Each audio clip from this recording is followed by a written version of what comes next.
El día de hoy estamos hablando de símbolos patrios y me han roto el corazón porque me acabo de enterar que lo del sueño de San Martín ha sido un mito, aparentemente, lo que nos han enseñado toda la vida, que soñó, y los pájaros, y esta cosa tan romántica. Pero los mitos pues ayudan mucho, ¿no? Porque emocionan y sobre claro, todo... finalmente si emocionan, sirve, ¿no? Si es que eso va a hacer que te emociones con la bandera, si es un válido niño lo también. escucha, como creo que lo hemos escuchado nosotros Todos, en claro. primaria, en el nido, pues es bonito, ¿no? Y todavía lo dibujan y lo podemos encontrar en láminas.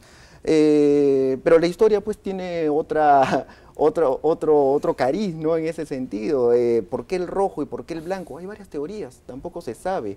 La versión clásica que nos contaron, que también es muy lírica, es que es por la sangre de nuestros héroes y por la paz o por la nieve de los Andes, ¿no? Pero tampoco no hay una fuente que nos diga que es así, ¿no? Hay otra versión que es que el rojo era el color que predominaba en las tropas chilenas que vienen con San Martín, y el blanco es el color que predominaba en los soldados argentinos que vienen con San Martín. Entonces él quiso hacer algo como una fusión aquí en el Perú por la contribución de las tropas. Pero ¿no? digamos que esa versión como que no nos gusta tanto, ¿no? Esa versión no nos gusta tanto, pero creo que no te va a gustar la que te tengo ahora, ¿no? Porque es un poco más realista, en el sentido que parece que San Martín escogió el rojo y el blanco para que los peruanos recuerden los colores de la monarquía española. Porque el rojo y el blanco son los colores de la Cruz de Borgoña, que es un símbolo de los reyes españoles, ¿no? Y como él quería una monarquía para el Perú, ¿no? Quería seguir asociando esos colores, porque todos nosotros sabemos que San Martín, ¿no? Quería una monarquía para el Perú. Ahora, David, desde el punto de vista del arte o de la simbología, ¿no? O de los rituales, la bandera pues es un símbolo casi sacrosanto, pues, ¿no? Y en los últimos años hemos visto algunas escenas vinculadas al lavado de la bandera, que significa una cuestión de limpieza, de dignidad. ¿Cómo funciona eso? ¿Tú lo has investigado? Sí, bueno, justamente el colectivo Sociedad Civil fue el grupo que el año 2000, más o menos entre mayo y junio, se dedicó a hacer estos lavados de la bandera. Es decir, sacar de la bandera toda esa podredumbre, toda esa idea de caos que existía en el Perú de ese momento, ¿no? Era interesante porque se lavó la bandera justamente con jabón Bolívar y San Martín, ¿no? Entonces un poco como que la idea, esta idea cíclica vuelve a rondarnos. O sea que los fundadores de la patria laven de nuevo el orgullo nacional. Y en la pileta de la Plaza de Armas, que es esta pileta barroca, que es, bueno, prácticamente lo único de época que existe en la Plaza de Armas, el único elemento de época, y si bien es cierto, fue una acción que se propuso desde el mundo de las artes visuales, fue una dinámica social que involucró muchas personas, transeúntes, hubo mucha gente de artes escénicas que participó en los lavados de banderas.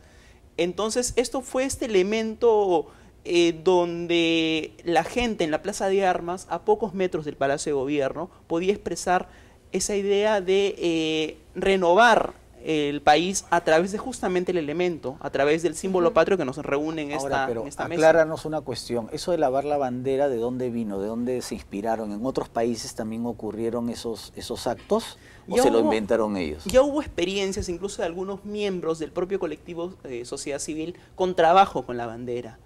Lo interesante fue que de esa forma con el lavado de banderas y con tenderlos, hay las fotos que uno puede conseguir o encontrar sobre los lavados de bandera, donde ve las banderas justamente secándose en tendederos en la Plaza de Armas. De esa forma fue justamente propuesta por el colectivo Sociedad Civil, que pertenecieron muchos colegas y amigos como Gustavo Bunting, Susana Torres, Emilio Santisteban, Sandro Venturo, Natalie Guiñiz, gente que estuvo, entre otros muchos, que estuvieron vinculados a este proceso, esta idea de resistencia simbólica a la situación por la que atravesaba el Perú en ese momento. Además, la bandera de alguna manera es como que el símbolo, el primero, ¿no? Si le preguntamos a los peruanos probablemente cuál es el primer cronológicamente símbolo. Es lo primero. No, cronológicamente. Pero emocionalmente también, me imagino, ¿no? Porque además la bandera te la pones en el Además, polo, te la pones, ¿no? O sea, la usas, de alguna manera la adaptas y la puedes usar y llevar en ti. El símbolo más popular, creo, sin lugar a dudas, ¿no? Lo puedes encontrar en el estadio, cuando juega la selección,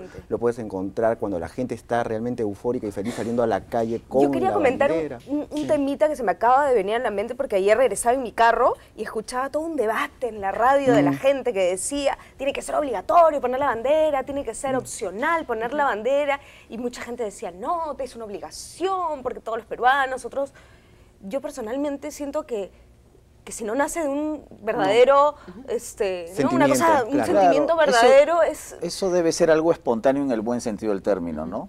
Claro, sí, lamentablemente es obligatorio. Y es obligatorio y hay multas. Claro que no se aplican, porque ya quedaríamos en una exageración, pero teóricamente hay multas, ¿no? Pero ahora, regresando al tema de la bandera, acuérdate que San Martín, el 28 de julio de 1821, declaró la independencia con una bandera, que fue la bandera cruzada, en diagonal. Ahora, no es la actual. La tenía bandera, un símbolo también en el centro. Tenía otro escudo, ¿no? ¿Ya? Y la bandera que vemos ahora, la que usamos ahora, más o menos fue establecida durante el gobierno de Torre Tagle en 1823. 23, sí, claro. ¿no? Ahora pasemos al escudo, ¿no? ¿Qué vemos en el escudo? Siento que estoy en clase, ¿no?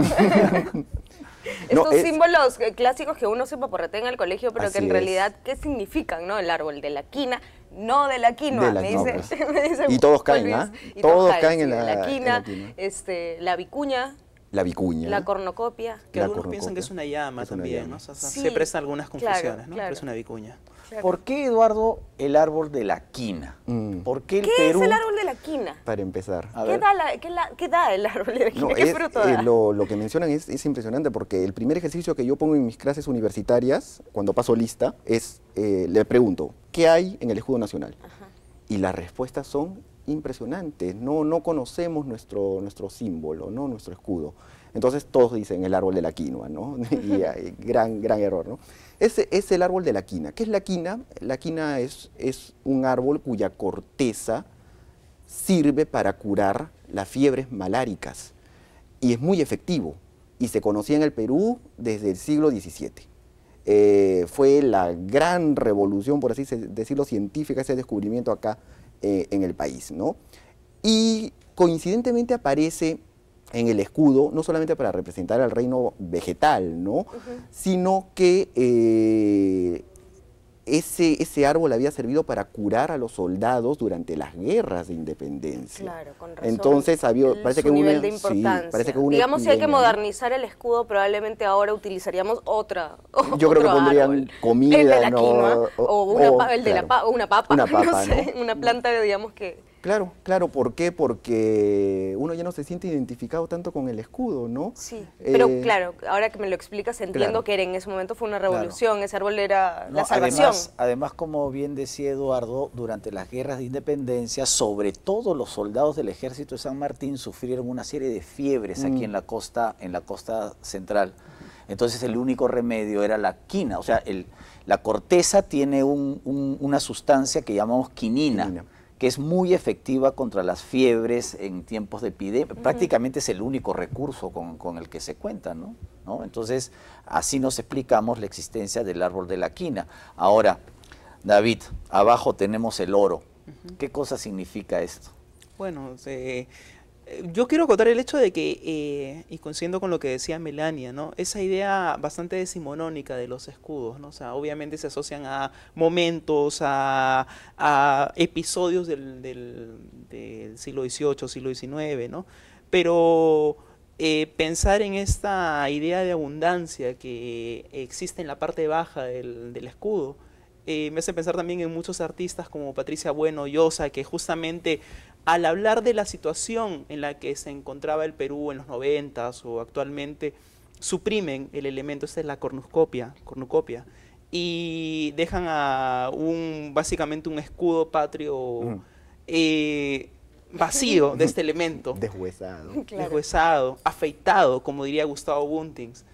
Significa esta idea de, bueno, a pesar de la parafernalia que existe alrededor de los elementos, de los símbolos patrios, para los casos prácticos hablamos de una carencia tras carencia en esta idea ya republicana, esta idea criolla del Perú. Ahora, también alguien podría leerlo, el Perú país minero, el Perú mendigo sentado sobre un banco de oro, o sea, tantas lecturas se puede hacer de la presencia, aunque...